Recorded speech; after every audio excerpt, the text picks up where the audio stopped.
Hey everybody. Okay, so Crusades continued. Yesterday we talked predominantly about Crusades, like, 1, 2, 3, 4. Today we're going to just briefly talk about the Children's Crusade and kind of the impact of the Crusade, because I'm not going to get into the later Crusades of like the 5th, 6th, 7th, 8th, and 9th, because much like the video said yesterday, if you watched it at home, hopefully you did. It's like, and the 5th Crusade that achieved nothing, followed by the 6th Crusade that achieves nothing, because they just don't.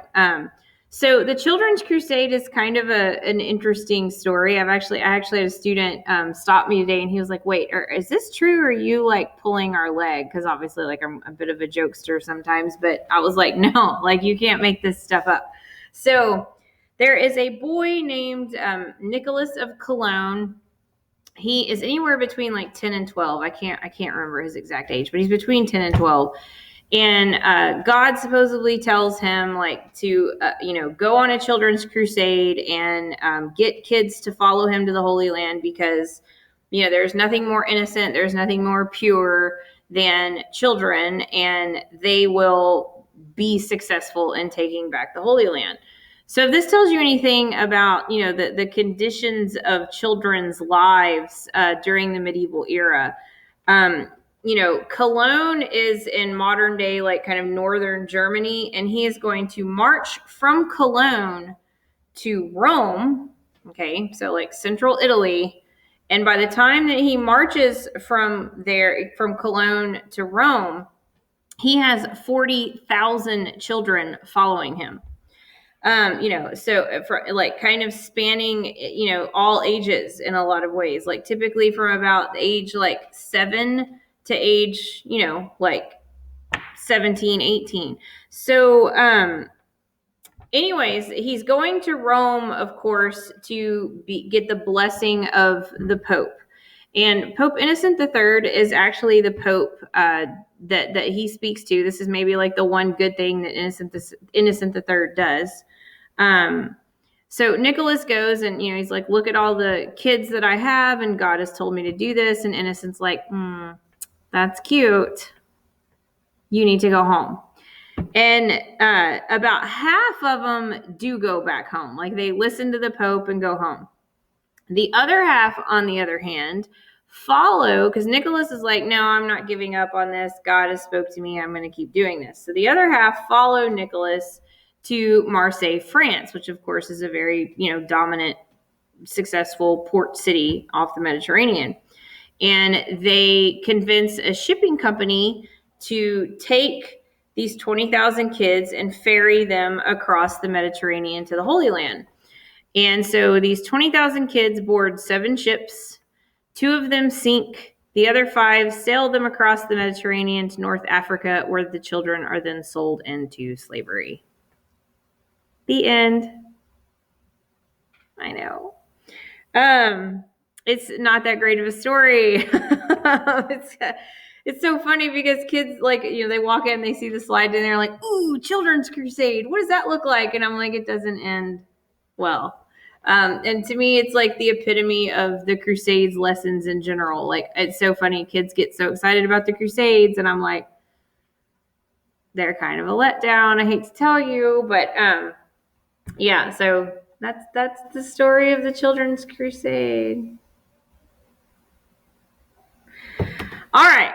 So more importantly, let's kind of talk about the impact of the Crusades. And there are 2 main things that I want to focus in on. One is the breakdown of feudalism. And I know that I haven't taught you guys about feudalism yet. That's coming in Unit 5 when we come back from Thanksgiving.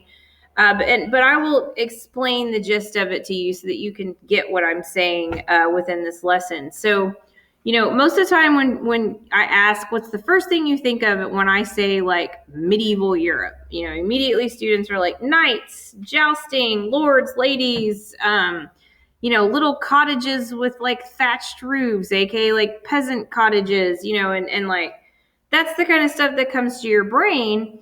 Well, it's because they had a very like set social structure.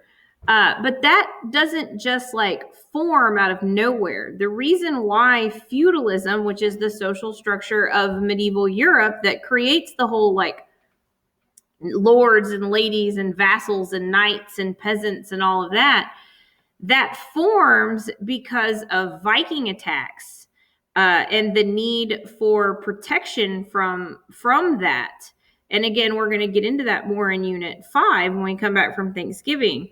But, if you were to look at a map of Europe during the Middle Ages, and I'll show you one again, like in the next unit, it's much more of like a checkerboard than you would think. I mean, there's all these kind of like little kingdoms and regions and fiefdoms, and you have all of these kind of like minor lords and then like more wealthy lords, and it's just kind of this like blotchy looking thing.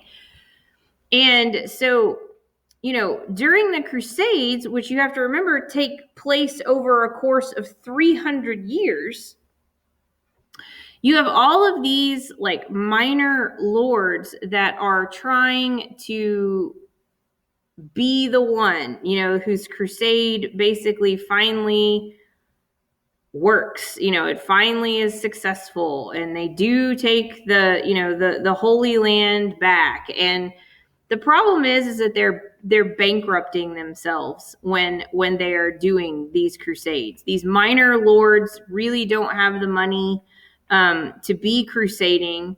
They're mortgaging everything to the hilt, so to speak.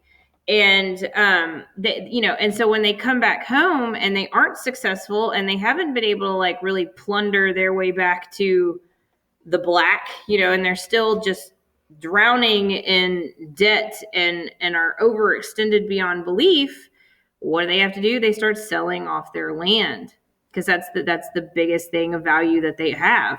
And the kings of Europe are the ones that were the wealthier lords that were waiting in the wings, picking off all the land of these minor lords that went bankrupt because of the Crusades.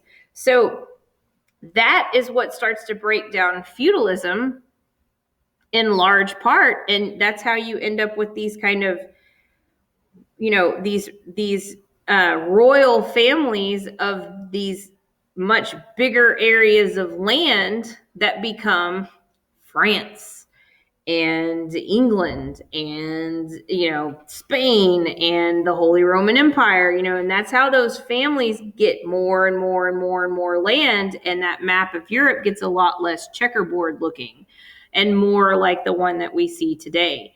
So anyways, another thing that happens is anti-Semitism. Sorry, I've got a kid at the door. Another thing that happens due to the Crusades is this deep-seated anti-Semitism that you see in Europe. It hadn't really been there prior to the Crusades, and unfortunately, it sticks around. And is the most exemplified during the Holocaust, of course, during World War II. But the deal is that the Crusader armies go over to the Holy Land, and they're expecting the Jews basically to kind of like join them in their crusade. And what's funny is that they looked at the Jews more as like brothers in faith than they did Muslims, even though there's really the same degree of separation between the groups. But I think the difference is, of course, most Christians had read the Old Testament, whereas the Christians of that time frame definitely hadn't read the Quran. And of course, it wasn't the Jews that were attacking Christian pilgrims, it was the Turkish Muslims. But the reality of it is again, I said this yesterday, you can't blame all Muslims for the Turkish Muslims' attacks. And so when they get over there, the Jews, of course, are like, hey, I don't have beef with all Muslims. Like, we've been living over here for like millennia, and, we've been okay. And like, you're coming in swords blazing, not really understanding the dynamics ethnically and religiously and politically of this region. And like, this is not really our fight. And the Crusader armies were kind of like, oh my gosh, like, why wouldn't the Jews help us out? And I can't believe the Jews didn't help us out. And essentially, in the worst historical game of telephone ever, the narrative that comes out of the Crusades about Jews is not just simply they don't feel like it's their fight, so they're not helping us. It turns into they're friends with the enemy and they're helping out the Muslims, and they even helped kill Jesus. I mean, like it's and what's so crazy is, again, there's no historical basis for any of this, and yet there are Christians to this day that will argue like tooth and nail that the Jews helped kill and crucify Jesus by working with Roman authorities and blah, blah, blah. And it's like, okay, if they didn't believe Jesus was the savior, I mean, like, what loyalty or what, what did you expect? I mean, so anyways, it's kind of this long drawn out conversation that I don't have time for, but we talked about it a bit today in class. And if you have questions, just email me. But this narrative of, like the Jews being part of the problem, and again, like them being,